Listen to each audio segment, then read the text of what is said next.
ગુજરાતમાં વરસી રહ્યો છે ધોધમાર વરસાદ, ત્યારે ભારે પવનના કારણે મોટું વૃક્ષ ધરાશાયી થયું. સુરતના કામરેજ 4 રસ્તા પાસેની આ ઘટના, જ્યાં તોતિંગ વૃક્ષ કઈ રીતે ધરાશાયી થયું તેના દ્રશ્યો આપને બતાવવા છે. કેનાલ રોડ પાસે બાળમુખી હનુમાન મંદિર વૃક્ષ ધરાશાયી થયું.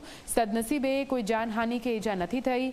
વૃક્ષ ધરાશાયી થતા 2 લોકો નીચે દબાયા છે. ક્રેનની મદદથી ઉપર ઉઠાવીને બંનેને બહાર કાઢવામાં આવ્યા. વૃક્ષને કાપીને સાઈડ પર હટાવવામાં આવ્યું.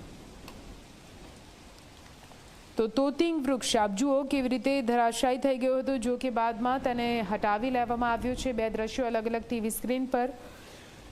વૃક્ષ પડવાની આ સમગ્ર ઘટના કેમેરામાં કેદ થઈ. સાથે વૃક્ષ પડ્યા બાદ કેવી રીતે ટ્રાફિક જામ તેને હટાવવા માટે અહીં જેસીબીની મદદ લેવી પડી હતી અને જેસીબીની મદદથી તંત્રએ આ વૃક્ષ હટાવીને રસ્તાને ખુલ્લો કર્યો છે.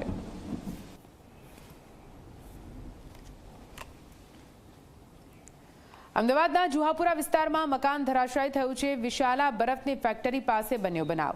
એક મકાનનો કેટલોક ભાગ ધરાશાયી થયો. ઘટનામાં એક મહિલાને ઈજા પહોંચી છે. આ સમગ્ર ઘટના વિડીયોમાં કેદ થઈ છે.